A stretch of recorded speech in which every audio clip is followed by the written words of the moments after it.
La renommée vaut mieux que la beauté. Ce proverbe suggère que le prestige et l'estime des autres sont plus précieux que la beauté physique. En d'autres termes, il est plus important de se faire respecter et reconnaître pour ses réalisations, son caractère et son intelligence que pour son apparence. Cela peut être interprété de plusieurs manières, mais généralement, cela implique que l'important n'est pas tant l'apparence extérieure que la valeur intérieure de chacun. Ainsi, il est important de se concentrer sur le développement de ses compétences, de ses qualités et de ses talents pour être reconnu et respecté plutôt que de se concentrer uniquement sur l'aspect physique. De plus, la beauté peut être éphémère et passagère, alors qu'une bonne réputation peut durer toute une vie. La sagesse nourrit 1000 personnes, la force seulement une seule. Ce proverbe signifie que la sagesse, qui est la capacité à prendre de bonnes décisions et à agir de manière juste et équilibrée, peut bénéficier à de nombreuses personnes. Elle est une source de soutien et de guidance pour tous ceux qui l'écoutent et la suivent. En revanche, la force physique peut ne profiter qu'à une seule personne, en particulier lorsque cette force est utilisée pour la domination, la violence ou l'agression.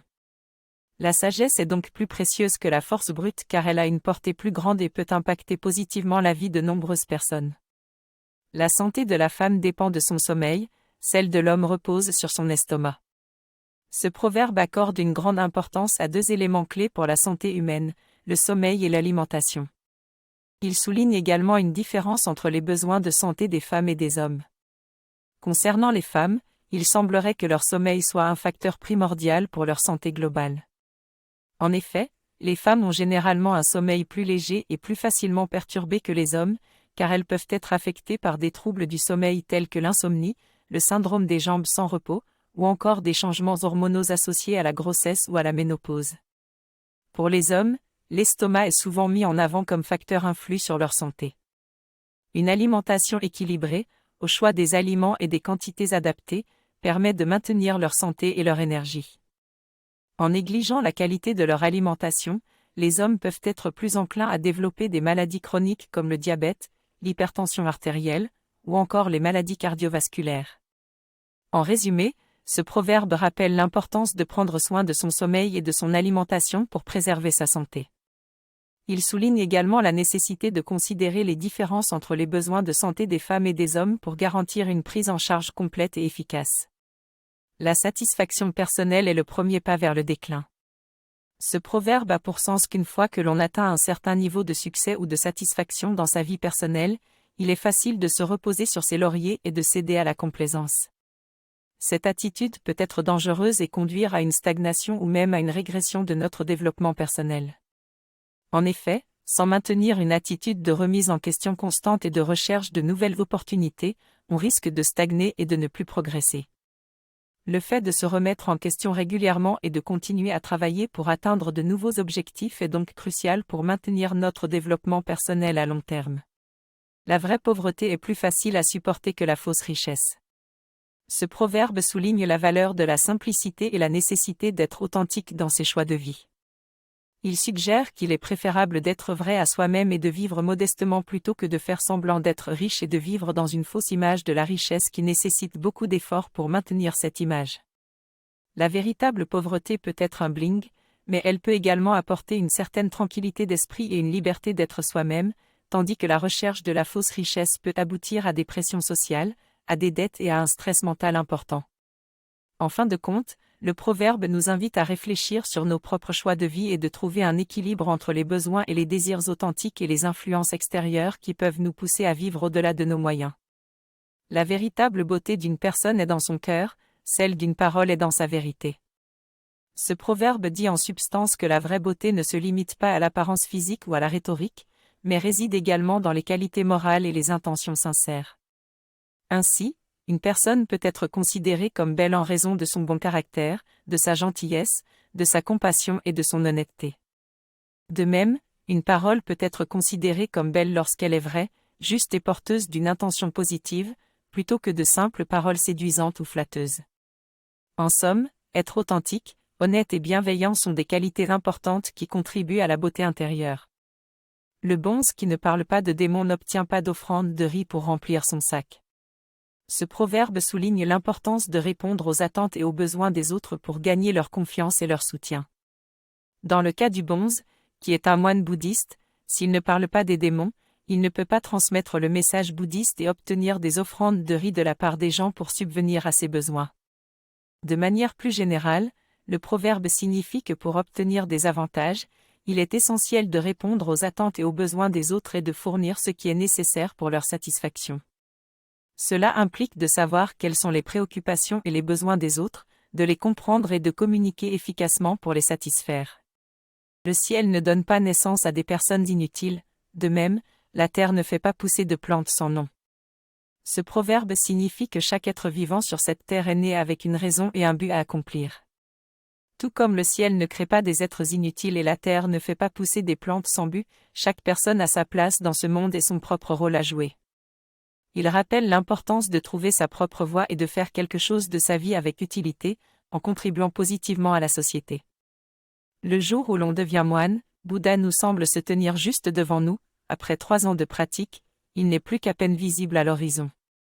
Ce proverbe bouddhiste reflète l'idée que la pratique bouddhiste peut offrir une expérience spirituelle profonde au début, mais que cette expérience peut s'estomper avec le temps et la routine. Il suggère également que la pratique bouddhiste nécessite un engagement constant pour continuer à progresser et atteindre une compréhension plus profonde de l'enseignement de Bouddha. Le proverbe peut être interprété comme une incitation à s'engager dans une pratique régulière et à ne pas se contenter d'une expérience initiale forte, mais à persévérer pour atteindre une compréhension plus profonde et une expérience spirituelle plus durable. Le parfum des fleurs de prunier se révèle à la froideur de l'hiver. Ce proverbe signifie que le meilleur peut émerger des moments difficiles. Tout comme le parfum des fleurs de prunier qui ne peut être apprécié qu'en hiver lorsque tout est sec et froid, il y a des moments dans la vie où l'on doit faire face à des épreuves pour révéler notre vrai potentiel. Ainsi, malgré les difficultés rencontrées, il est possible de trouver la beauté et la richesse cachées dans les événements de la vie, comme le parfum des fleurs de prunier qui se révèle à la froideur de l'hiver. Le gentilhomme complimente les qualités d'autrui tandis que l'homme de peu se contente de critiquer les défauts. Ce proverbe met en évidence une différence fondamentale entre 2 types de personnes, les gentilshommes et les personnes qui manquent de classe et de tact. Les gentilshommes sont des individus distingués, courtois et polis qui ont la capacité de voir le bien chez les autres et de le souligner. Ces gens ont une attitude positive et optimiste et choisissent de mettre l'accent sur les qualités plutôt que les défauts. En revanche, les personnes sans éducation et sans tact ont tendance à critiquer les autres, à se concentrer sur leurs défauts et à dire des choses négatives. Ce proverbe est un rappel important que la façon dont nous nous comportons et dont nous parlons des autres en dit long sur nous-mêmes. Les gentilshommes sont respectés et admirés pour leur bonté et leur grâce, tandis que les personnes qui manquent de tact sont souvent considérées comme rudes et déplaisantes. Les désirs non contrôlés torturent l'esprit, la trop grande fortune fatigue le corps. Ce proverbe met en garde contre les conséquences néfastes de la cupidité et de la recherche excessive de richesses matérielles. Nous pouvons vouloir plus d'argent ou de biens matériels, mais si ce désir est hors de contrôle, cela peut causer de la douleur et de la souffrance émotionnelle.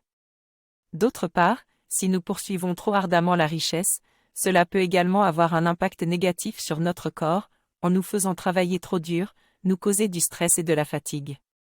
Il nous rappelle qu'il est important de trouver un équilibre raisonnable entre la satisfaction de nos désirs et la santé et le bien-être de notre corps et de notre esprit.